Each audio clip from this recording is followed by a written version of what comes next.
Good morning, student. Myself Chirag Sukhani, and I am from Rafael BBA College Vapi, and I am going to teach you Advanced Financial Management subject.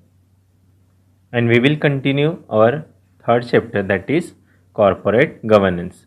So today, in this session, we will discuss about factors affecting corporate governance. Now, what are the factors which affect the corporate governance?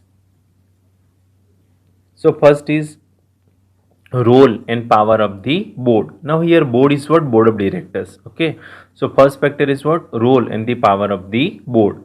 Now the main functions of the board and the primary responsibility of the board is what? To ensure value creation for its stakeholders.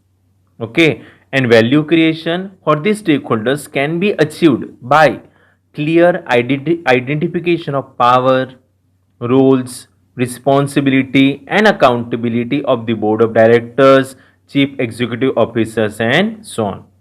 Now, in the absence of clearly designated role and power of the board, weakens accountability of the board and adversely affect in the achievement of goal. That is how you can say clear identification of role and power of the board of directors, it leads to good corporate governance. Clear? So role and power of the board affect to the corporate governance. Second is board skill. Now, in order to undertake board functions and operations efficiently, the board must have necessary blend of qualities, skills, knowledge and the experience. And each of the director should make quality contribution, and this is possible only when board possess all types of skill. Okay, and the board should have mix of skills and knowledge regarding operational and technical activities, regarding financial skill, regarding legal skills, then government and regulatory requirement and so on. That is how you can say the variety of board skills, it leads to good corporate governance. Okay क्यों? जितना board के पास skills होगा, okay उसके पास knowledge होगा regarding operational technical, regarding operational as well as technical knowledge, regarding financial skill, legal skill, so they follow all the rules and regulations, they follow all the business practices, they follow all the system and processes which ultimately beneficial for the stakeholders of the company. That is why board skill also affect to the corporate governance. Third is board induction and the training. Now here induction means what? Orientation.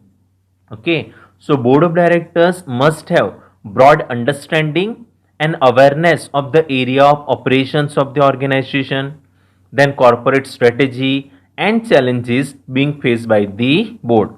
Now, in order to understand the area of operations, continuous education is required as well as continuous attendance in various professional development program is also required, so that board of directors remain keep in touch with all the development which takes place in the environment, which may impact on corporate governance. Okay, so board induction and training is also affect to the corporate governance. क्यों? जितना board of directors को awareness होगा, knowledge होगा regarding area of operations, corporate strategy and everything, okay so उसको अच्छे से वो अपना बिजनेसेस को चला पाएगा, अपने बिजनेसेस को अच्छे से रन कर पाएगा और ऑर्गेनाइज कर पाएगा. ओके ओके और उसके लिए ये सब अवेयरनेस क्रिएट करने, ये सब जानने के लिए बोर्ड को continuous education is necessary. Okay as well as board को सर्टन प्रोफेशनल डेवलपमेंट प्रोग्राम को अटेंड करना जरूरी होगा. So they always keep in touch with the development which takes place in the environment. Okay, so they follow the businesses practices which is beneficial for the stakeholder. That is why this board induction and the training which may impact on the corporate governance. Next is what? board meeting. Now, the board meeting is a place where all major decisions are taken, and this meeting all the duties and the responsibilities are assigned.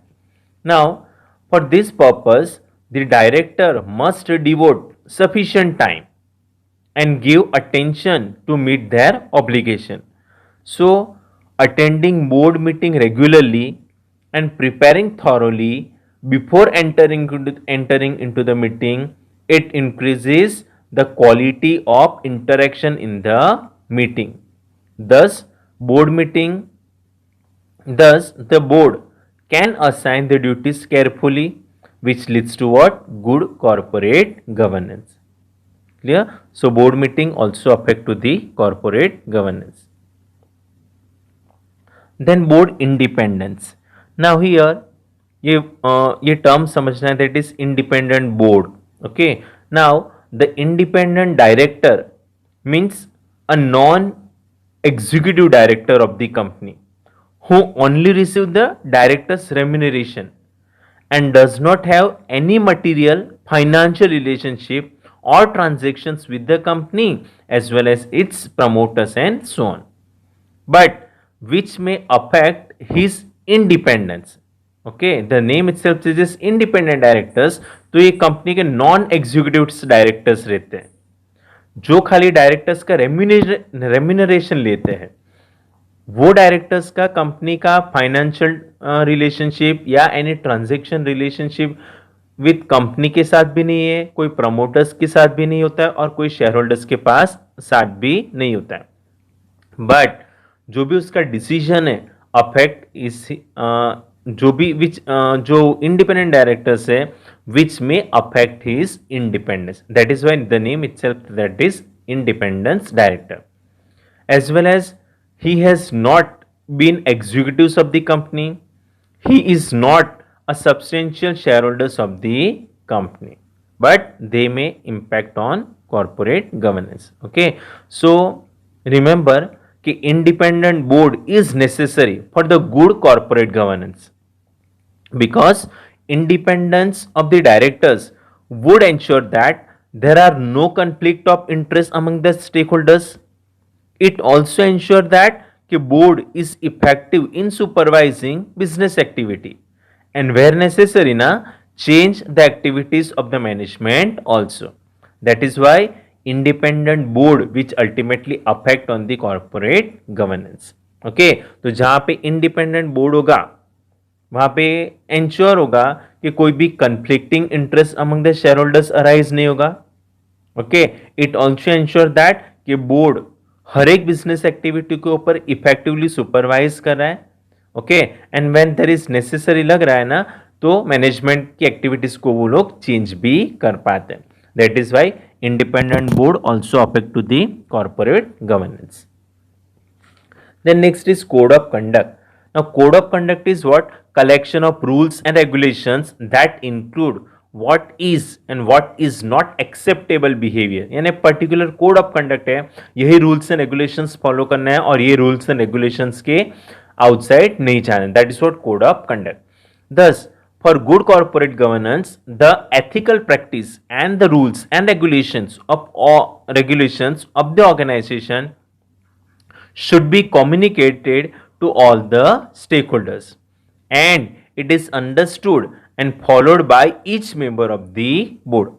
Okay, for this purpose, one system should be placed to periodical measure of the behavior of the stakeholders, evaluate it, and if possible recognize the adherence to the code of conduct. Now here adherence is what? Obeying the rules or the law. That is why code of conduct also affect to the corporate governance. Okay. Next is monitoring the board performance. Now for good corporate governance, board must monitor and evaluate its combined performance as well as it also evaluate the individual director performance on a periodic interval. So if there is any lacking in actual performance, it is improved it by taking the corrective action, and improve the overall organizational performance, which lead to achievement of organizational objective.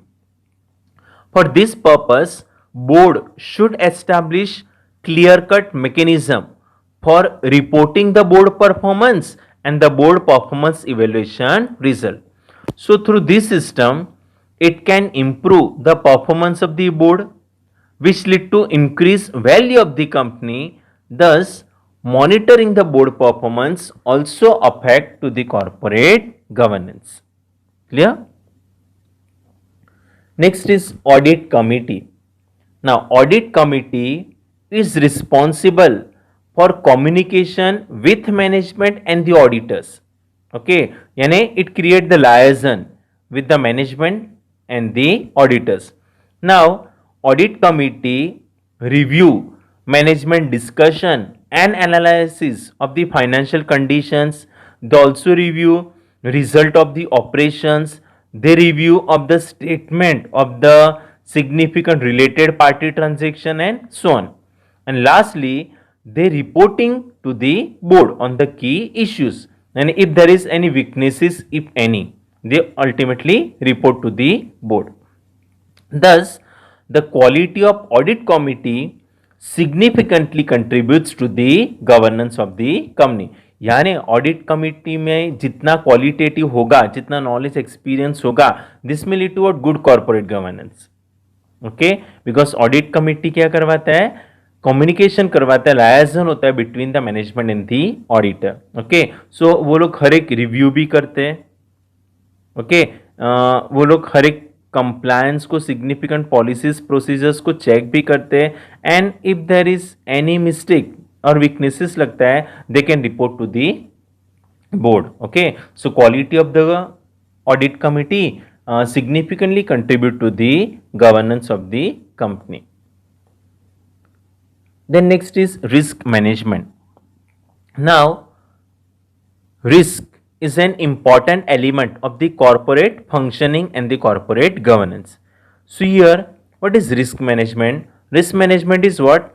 Practice of identifying potential risk in advance, then analyzing them and taking the corrective steps to reduce the risk, which could prevent the company from effective achieving its objective. Okay, so organization should be put in place appropriate control procedures in the form of risk management plan. Thus, better the risk management procedure na, the organization functioning is performed in a better way. Thus, risk management also affect to the corporate governance. यानी organization के पास जितना effective risk management plan होगा, this में lead to what? Good corporate governance. So risk management also affect to the corporate governance. Clear? Next is what? Legislation. Now legislation is what? Law and the rules which is made by the government. So clear legislation and regulations are fundamental to the effective corporate governance, because if the organization follow all the law and the rules which is laid down by the government, the organization becomes law abiding citizen and protect the interest of all the stakeholders and follow business practices for beneficial for the stakeholders of the company, which leads to what? Maximization of the shareholders wealth. Thus, legislation also affect to the corporate governance. Clear? Next is management environment. Now, management environment, it includes various elements, that is setting up of clear objectives and appropriate ethical framework, then providing for transparency and clear assignment of the responsibility and accountability, implementing sound business planning, having right people and right skills for the jobs, establishing performance evaluation measures, and sufficiently recognizing the individual and group contribution, which may lead to what? Good corporate governance. That means what? कि अगर management environment includes all these elements, then there is no conflicting interest among the stakeholders. And this may lead to what? Good corporate governance. So management environment also affect to the corporate governance. And last is board appointment. Now, in order to ensure most competent people at board level, a well-defined and open procedures must be put in place for the appointment of the new directors, as well as appointment procedure should satisfy all statutory and the administrative requirement. Therefore, skillful directors can be appointed with variety of skills and the experience and the expertise in all areas, which may lead to good corporate governance. यानी board of directors का appointment एकदम well defined and open procedure से होगा. So organization can appoint skillful directors with variety of skills, experience, and the expertise in all areas, which may lead to what? Good corporate governance. So these are the various factors which affect to the corporate governance. Clear? Now in next session we will discuss the important topic, that is corporate governance practice in India. Okay. Bye. Take care.